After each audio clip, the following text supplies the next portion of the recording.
4 de julho de 1946, colina de Biskupia Gorka, perto de Gdansk, na Polônia.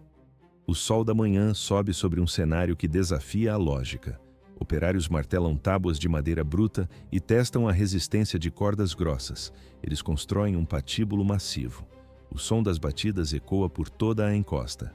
Às 10 da manhã, os primeiros curiosos aparecem. Ao meio-dia, o fluxo vira uma inundação humana. Pessoas chegam a pé, em bicicletas, carros e carroças puxadas por cavalos.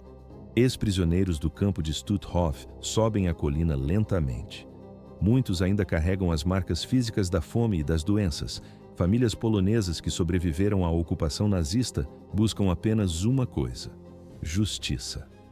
Às 16 horas, a colina está completamente tomada. 200.000 pessoas se espremem no local. É a maior reunião pública da Polônia no pós-guerra. A multidão permanece ombro a ombro. O silêncio é pesado, quase sagrado. No alto da plataforma, 11 nós de forca balançam suavemente com a brisa da tarde. 5 deles são reservados para mulheres. Por que tanto ódio acumulado? O povo exigia o fim dos carrascos. O governo entregou o espetáculo. Pouco antes das 17 horas, caminhões militares surgem na estrada de terra. Eles transportam os condenados. Os prisioneiros são conduzidos ao patíbulo com as mãos amarradas nas costas. A multidão ruge. Anos de raiva, luto e dor explodem em um som único. O barulho rola pela encosta como um trovão. No vídeo de arquivo nota-se: 11 figuras estão em pé com cordas nos pescoços. 5 são mulheres. Uma delas se destaca. Jenny Wanda Barkman, de 24 anos. Ela parece impecável mesmo em seus momentos finais. O cabelo escuro está perfeitamente penteado. A maquiagem foi aplicada com precisão cirúrgica. Ela usa seu melhor vestido. Os sobreviventes a chamavam de espectro belo. Ali, com a corda apertando a pele, ela mantém a ilusão até o último segundo. Bela, serena, elegante. Barkman age como se estivesse no palco de um teatro, sendo a estrela principal. À primeira vista, uma execução comum, mas na prática, um evento que fugiu do controle. Em poucos instantes, os caminhões vão acelerar. Os 11 corpos vão despencar no vazio. Mas algo está prestes a acontecer. Algo que ninguém no local esperava. Um detalhe técnico que transformará essa execução em uma lenda urbana sombria. O motor do caminhão posicionado sob Jenny Wanda Barkman ruge alto. Não havia mais caminho de volta. O mecanismo falha. O carrasco tenta novamente, mas a corda não estica. Jenny Barkman continua de pé sobre a carroceria do caminhão. Ela encara 200.000 pessoas com o laço em volta do pescoço. Ela deveria estar morta, mas continua respirando. A multidão murmura. Alguém grita do fundo.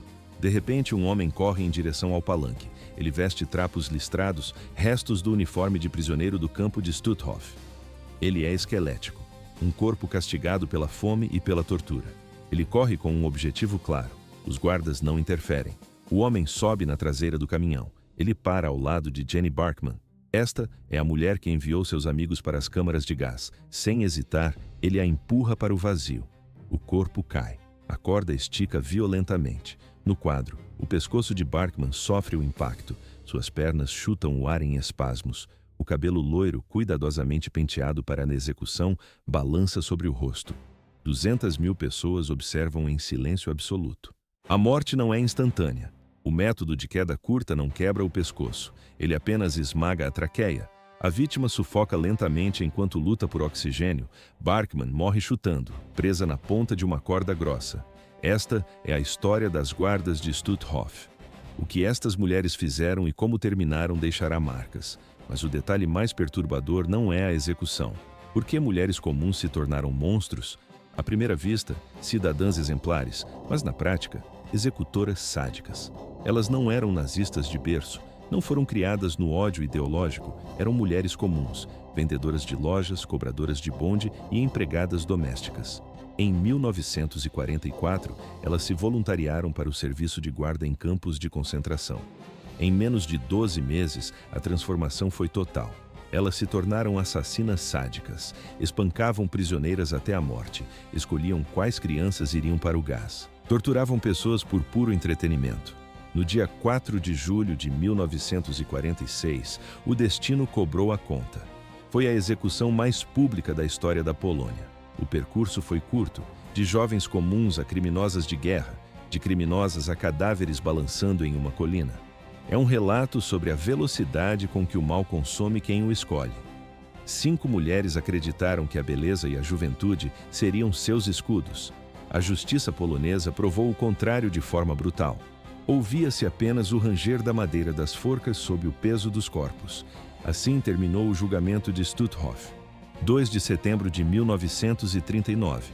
Apenas 24 horas após a invasão da Polônia, o regime nazista abriu os portões de Stutthof. Esse foi o primeiro campo de concentração estabelecido fora das fronteiras alemãs. O local não foi escolhido por acaso. Por que a pressa em construir esse complexo? A resposta é clara. Os nazistas não queriam apenas ocupar o território, o objetivo era a aniquilação total da identidade polonesa. À primeira vista, uma zona rural isolada perto do Mar Báltico. Mas na prática, uma armadilha geográfica mortal. O campo ficava cercado pelo rio Vístula, florestas densas e pântanos profundos. Fugir era fisicamente impossível. A localização permitia esconder atrocidades enquanto mantinha o fluxo de suprimentos vindo da cidade de Gdansk. A estratégia inicial era cirúrgica. O alvo, a mente da Polônia.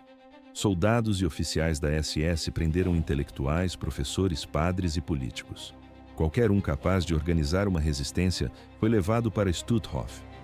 O método de execução era rústico e brutal. Prisioneiros marchavam em grupos para a floresta vizinha. Sob a mira de fuzis, eles cavavam grandes fossos no solo úmido. Minutos depois, o som dos disparos ecoava entre as árvores. Os corpos caíam diretamente nas valas que eles mesmos terminaram de abrir.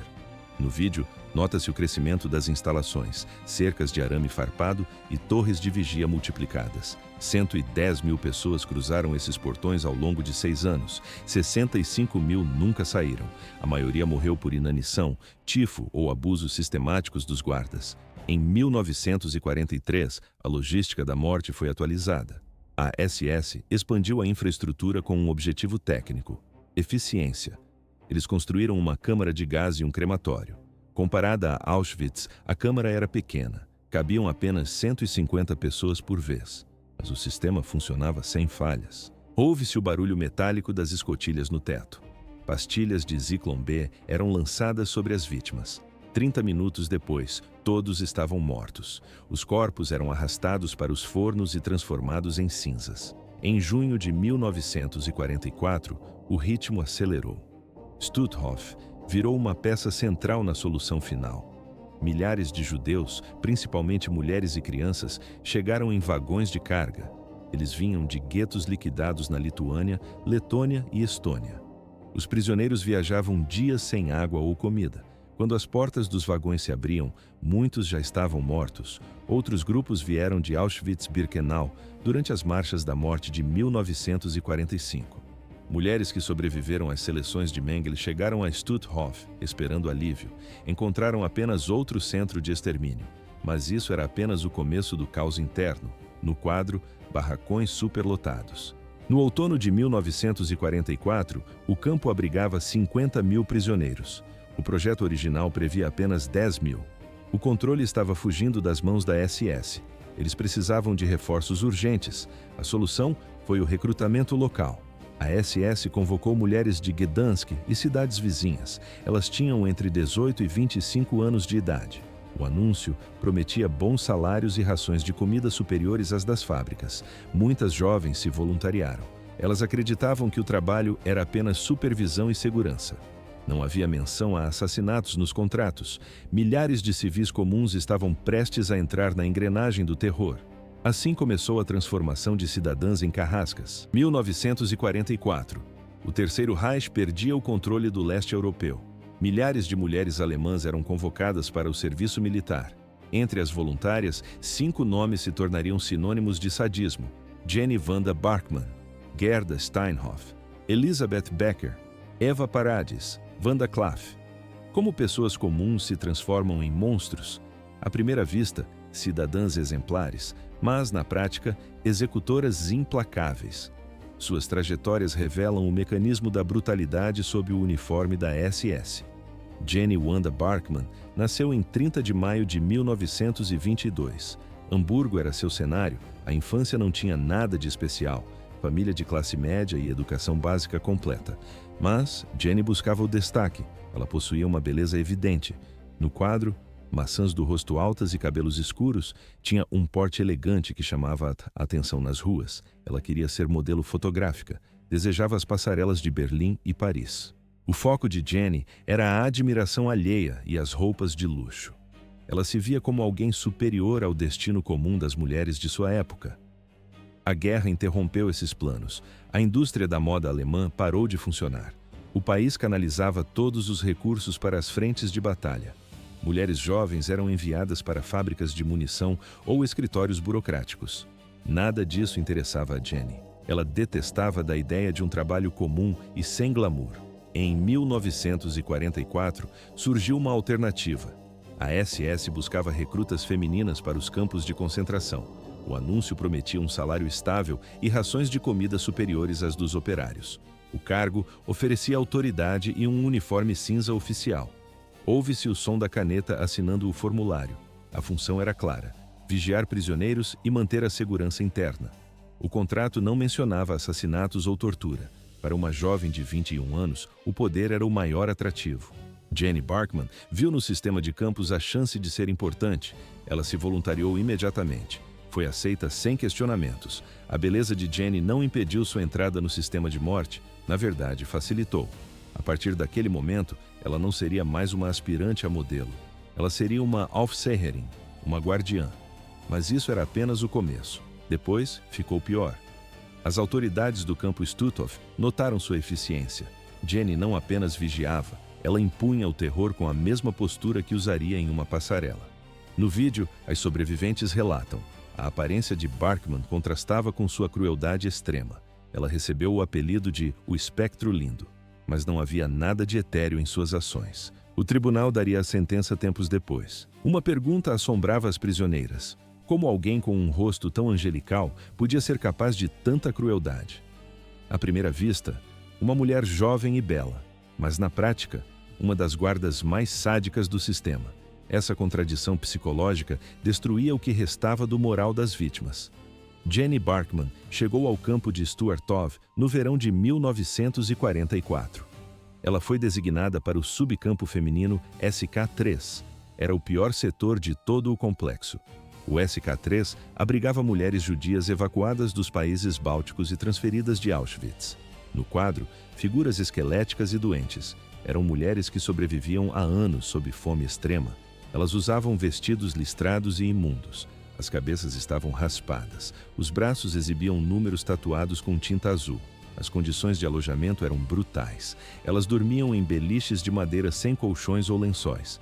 O espaço era tão reduzido que ninguém conseguia se deitar de costas. A alimentação consistia em uma única refeição diária: uma sopa aguada e um pedaço de pão duro. Mal servia para manter o coração batendo. As doenças eram onipresentes. Tifo, disenteria e tuberculose se espalhavam rapidamente pelo ar e pela sujeira. A morte era uma rotina mecânica. Mulheres morriam todas as noites nos beliches. Pela manhã, os corpos eram carregados para fora. Os guardas os empilhavam como lenha seca na lateral das barracas. Nesse cenário, Barkman descobriu sua verdadeira natureza. Ela não sentia repulsa, ela sentia prazer. A guarda amava o poder absoluto sobre a vida alheia. Ela gostava de ver o pânico nos olhos das prisioneiras quando entrava no setor. Ouve-se o estalo do couro batendo na bota. Barkman caminhava pelas barracas segurando um chicote de montaria. Ela carregava esse objeto em todos os lugares, como um símbolo de sua autoridade. Cada comando precisava ser obedecido instantaneamente. Qualquer hesitação significava a morte imediata.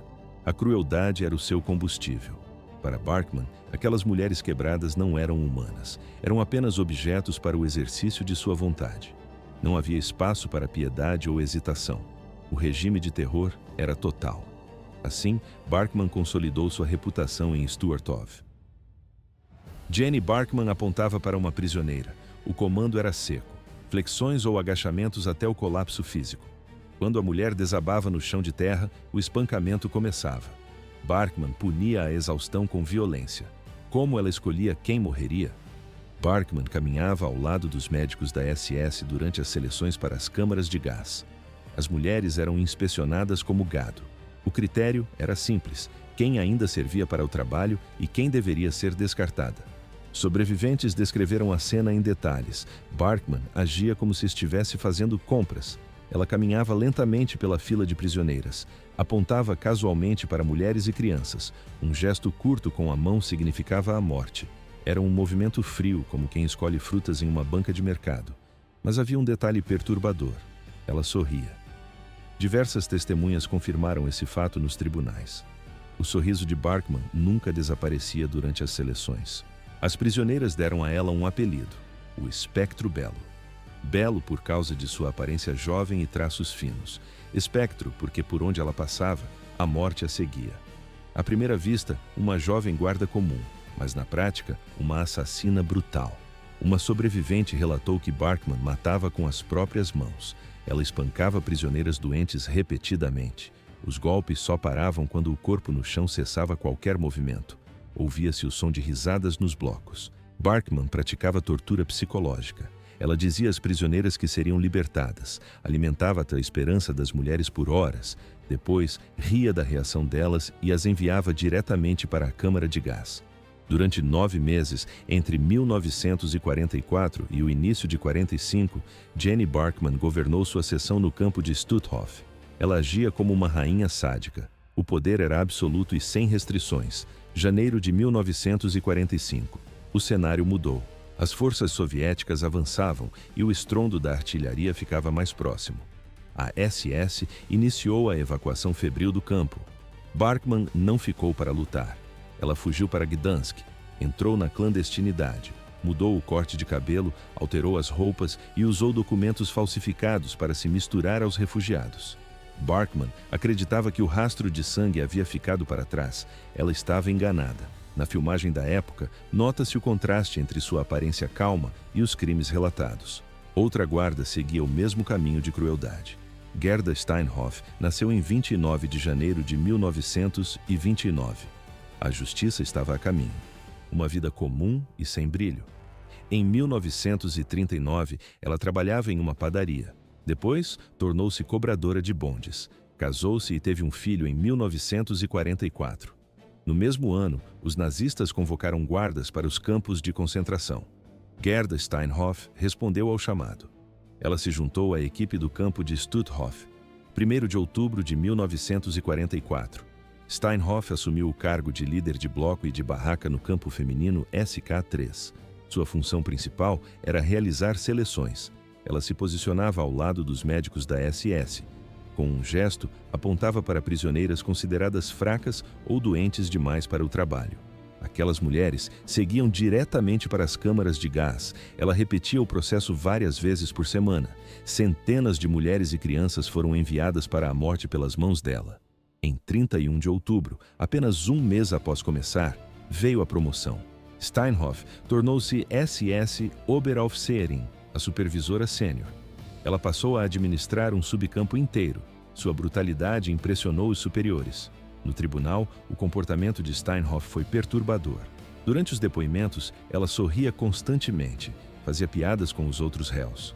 No vídeo do julgamento, nota-se: ela não demonstra remorso, não sente vergonha. Para Gerda Steinhoff, o tribunal parecia um evento divertido. Por que Elizabeth Becker foi condenada? À primeira vista, ela parecia menos violenta que as outras. Mas na prática, o crime era o mesmo. Becker nasceu em Nautach, na antiga Prússia. Em 1938, mudou-se para Danzig. No verão de 1944, aceitou o cargo de guarda em Stutthof. Ela supervisionava mulheres e crianças na seção SK3. Sua tarefa central era a mesma de Steinhoff: selecionar quem morreria nas câmaras de gás. Becker admitiu ter escolhido pelo menos 30 mulheres para a execução. O número real, porém, era muito maior. Mas havia uma diferença no julgamento. Becker era considerada menos brutal que suas colegas. O tribunal chegou a recomendar a comutação de sua pena de morte para 15 anos de prisão. O argumento era que ela não espancava prisioneiros até a morte com a mesma frequência que Steinhoff ou Bachmann. Ela passou apenas alguns meses no campo, mas isso não salvou sua vida. O presidente polonês Bolesław Bierut rejeitou o pedido de clemência. Becker participou das seleções. Ela enviou mulheres e crianças para o gás. Isso era o suficiente para a sentença máxima. Ela seria enforcada com os demais. Sobre Ewa Paredes, os registros são escassos. Ela é a guarda sobre quem menos se conhece detalhes concretos. Sabe-se apenas que sua crueldade seguia o padrão do campo. Não houve margem para erro ou perdão. A justiça não buscou nuances de comportamento. O tribunal deu a sentença. Campo de concentração de Stutthof, 1944. Foi aqui que Ewa Paredes consolidou sua reputação. Ela não apenas vigiava as prisioneiras, ela selecionava quem deveria morrer e quem poderia viver mais um dia. Sobreviventes foram diretos em seus depoimentos. Eles a descreveram como uma das guardas mais perversas de todo o complexo. Por que Paredes agia com tanta violência? O tribunal tentou entender, mas a resposta era o sadismo puro. Uma testemunha relatou uma cena específica. Paredes segurava um porrete de madeira grossa. Diante dela, uma mulher doente mal conseguia parar em pé. A guarda golpeou a cabeça da prisioneira com força total. O som do crânio rachando ecoou pelo pátio. A mulher morreu ali mesmo. Outro sobrevivente descreveu o passatempo favorito de Paredes. Ela segurava cestas de comida diante de mulheres que não comiam há dias. Ela observava as prisioneiras implorarem por um pedaço de pão. Depois, Paredes apenas ria e dava as costas. No julgamento, sua expressão era de pedra. Ela não demonstrou remorso. Alegou que era apenas uma funcionária cumprindo ordens superiores, nada mais. A história de Wanda Klaff seguiu um caminho similar. Nascida em 6 de março de 1922 em Danzig, filha de um ferroviário. Klaff entrou para o corpo de guardas de Stutthof e não demorou a subir na hierarquia do medo. Ela punia qualquer deslize com violência extrema. Um olhar direto ou um passo mais lento resultava em espancamentos até a perda de consciência. No registro do tribunal, um crime se destaca pela brutalidade. Uma testemunha viu Klaff atacar uma prisioneira grávida. A guarda desferiu chutes e golpes sucessivos na barriga da mulher. O espancamento só parou quando a vítima sofreu um aborto espontâneo. Mesmo com a mulher sangrando no chão, Klaff continuou a agredi-la. Era um comportamento sistemático. Klaff se voluntariava para turnos extras nas seleções. Ela queria garantir que mais pessoas fossem enviadas para as câmaras de gás. Nos registros fotográficos, nota-se um detalhe perturbador. Klaff sorria enquanto trabalhava. Ela fazia piadas entre as execuções. Para ela, o assassinato em massa era uma forma de entretenimento pessoal. Ao todo, 5 mulheres operaram nesse sistema entre meados de 1944 e janeiro de 1945. Foram menos de 12 meses. Nesse curto período, elas ajudaram a exterminar milhares de pessoas. Os métodos variavam: espancamentos, fome deliberada, doenças e execuções diretas. Mas o ambiente em Stutthof acelerava o processo de morte. O projeto original previa 10 mil prisioneiros.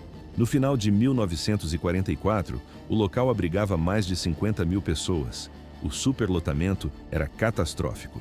No quadro visual do campo, viam-se beliches de madeira sem colchões. Os prisioneiros dormiam tão apertados que era impossível deitar de costas. A dieta era uma sentença de morte lenta. Uma refeição por dia, uma sopa rala e uma única fatia de pão seco. A inanição atingiu todos os setores do campo. O sistema imunológico dos prisioneiros colapsou. Não havia como conter o que viria a seguir. Em dezembro de 1944, o tifo explodiu nas barracas. A epidemia se espalhou como fogo em palha seca. No pico da crise, em janeiro de 1945, a contagem de corpos era exata. 250 prisioneiros morriam a cada 24 horas. Assim funcionava a máquina de moer, gente de Stutthof. Do lado de fora, a cena era industrial. A SS montou piras ao ar livre. Eles empilhavam cadáveres entre toras de madeira e despejavam óleo combustível. O fogo nunca apagava. O cheiro de carne queimada pairava sobre o acampamento de forma constante. Por que as prisioneiras não reagiam?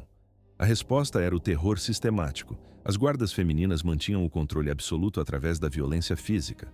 Durante as chamadas, que duravam horas sob temperaturas abaixo de zero, elas espancavam quem se movesse. Elas confiscavam a comida de quem estava fraco demais para o trabalho. Todos os dias, as guardas realizavam seleções visuais. Elas apontavam para as prisioneiras mais doentes e as enviavam diretamente para as câmaras de gás. No quadro, as guardas eram o rosto visível da crueldade nazista. Elas decidiam, minuto a minuto, quem recebia a vida ou a morte. Janeiro de 1945. As forças soviéticas avançavam. A SS iniciou a evacuação de Stutthof. Cerca de 50.000 prisioneiros foram empurrados para as chamadas Marchas da Morte em direção ao oeste. As guardas caminhavam ao lado da coluna. Elas carregavam armas prontas para o disparo. Qualquer um que ficasse para trás era executado no local. Milhares morreram nessas trilhas, corpos congelados na neve, fuzilados em valas ou afogados quando forçados a entrar no Mar Báltico. À primeira vista, parecia o fim do rastro. Mas na prática, a caçada estava apenas começando. As guardas que sobreviveram à evacuação se dispersaram. Elas tentavam sumir no caos do colapso da Alemanha, mas a Polônia exigia justiça. Em 9 de maio de 1945, forças polonesas e soviéticas libertaram Stutthof.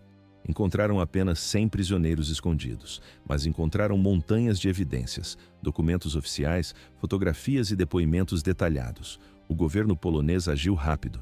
Eles prenderam guardas, administradores e qualquer funcionário do campo. Maio de 1945. Estação de trem em Gdansk. Jenny Barkman tentava fugir usando documentos falsos. A polícia a identificou imediatamente. No registro, ex-prisioneiras haviam fornecido descrições precisas de seu rosto. O espectro belo estava sob custódia. Gerta Steinhoff foi presa no mesmo período. Elizabeth Becker, Ewa Paradis e Wanda Klaff também foram capturadas. O grupo foi levado para interrogatório enquanto os promotores poloneses montavam o caso. Não havia mais para onde correr. O tribunal aguardava. 25 de abril de 1946, a cidade de Gdansk torna-se o palco do primeiro grande acerto de contas. 13 réus ocupam o banco dos acusados. O grupo é diverso, mas unido pelo crime. Quem eram essas pessoas? Apenas soldados cumprindo ordens? Pelo menos era o que eles diziam. Mas a realidade era diferente. Entre os acusados estavam 5 mulheres da SS. Ao lado delas, o Obersturmführer Johann Pauls, comandante da guarda. Havia ainda outro oficial da SS e 6 capos poloneses. Eram prisioneiros que escolheram colaborar com os nazistas para supervisionar e torturar seus próprios semelhantes. O julgamento estendeu-se até o dia 31 de maio. Durante semanas, o promotor apresentou provas físicas e documentos. O silêncio no tribunal era quebrado apenas pelos depoimentos. Sobrevivente após sobrevivente subia ao palanque. Na filmagem da época, nota-se, as vítimas apontam o dedo diretamente para os algozes. Elas descrevem atrocidades específicas com detalhes cirúrgicos, falam sobre espancamentos sistemáticos, seleções para a morte e execuções sumárias. O volume de evidências era esmagador. Não havia para onde fugir. As defesas variavam entre o cinismo e a negação. Alguns réus usaram o argumento clássico de que apenas cumpriam ordens superiores. Outros juravam que nunca tocaram em ninguém. Alegavam que todas as testemunhas estavam mentindo em um complô de vingança. O comportamento no banco dos réus era perturbador. Gerda Steinhoff sorria e fazia piadas constantes. Para ela, o julgamento parecia um espetáculo de entretenimento. Jenny Wanda Barkman mantinha a postura impecável. Ela exibia uma beleza fria e um porte elegante, confiante de que sua aparência a salvaria da forca. À primeira vista, uma mulher intocável, mas na prática, uma assassina condenada. Barkman acreditava na absolvição. Ela estava errada. No dia 31 de maio de 1946, o tribunal leu o veredito final. Todos os 13 réus foram considerados culpados de crimes contra a humanidade. A sentença foi implacável. 12 dos acusados, incluindo as 5 mulheres, receberam a pena de morte por enforcamento. Apenas um réu foi condenado à prisão. O tribunal foi específico em suas conclusões. Ficou provado que as mulheres participaram ativamente de torturas sistemáticas e genocídio. Elas separavam pessoalmente quem iria para as câmaras de gás. Elas espancavam prisioneiros até a morte por puro sadismo. Elas eram peças fundamentais em uma engrenagem projetada para o extermínio em massa. Os juízes rejeitaram a desculpa da obediência hierárquica. Participar de um genocídio não é um dever militar, é um crime sem perdão. Assim terminou o primeiro processo. Os corpos seriam removidos em breve. Elas tinham a opção de transferência. Poderiam ter servido em outras funções, longe dos campos. Elas escolheram ficar. Elas escolheram participar. Agora, o preço seria cobrado. Os condenados receberam o prazo de 1 mês para recorrer. Jenny Barkman não perdeu a confiança em nenhum momento. Mesmo após a leitura da sentença de morte, ela agia como se fosse escapar. O tribunal perguntou se ela entendia a gravidade da pena. A resposta chocou os presentes. Jenny afirmou que a vida é um prazer e prazeres costumam ser curtos. Foi um comentário sarcástico, quase uma piada. Para ela, o julgamento era apenas mais uma forma de entretenimento. Ela não entendia a gravidade da situação, ou talvez entendesse perfeitamente e apenas não se importasse. No bloco SK3, Jenny Barkman brincou de ser Deus. Ela decidia quem vivia e quem morria com um gesto casual. Na cela, ela passava o tempo arrumando o cabelo e retocando a maquiagem. No vídeo da época, nota-se, ela mantinha a aparência impecável. Um espectro vaidoso até o último segundo. Por que Elizabeth Becker reagiu de forma tão diferente? Ela sabia que o fim estava próximo. O medo era visível. Becker escreveu diversas cartas ao presidente polonês Bolesław Bierut. Eram pedidos desesperados de clemência. A caligrafia tornava-se trêmula e ilegível conforme o dia da execução chegava. Ela alegou que passou pouco tempo em Stutthof, apenas 4 meses, entre agosto e dezembro de 1944. Dizia não ser tão cruel quanto as outras. Becker afirmava que não merecia a forca. Tinha 27 anos e uma vida inteira pela frente. Ela implorou por misericórdia. Lembrou ao presidente que o próprio tribunal sugeriu reduzir sua pena para 15 anos de prisão. Seus crimes foram considerados menos graves que os de Steinhoff ou Barkman. Becker admitiu participar das seleções, mas afirmou ter enviado apenas 30 mulheres para a morte. Apenas 30.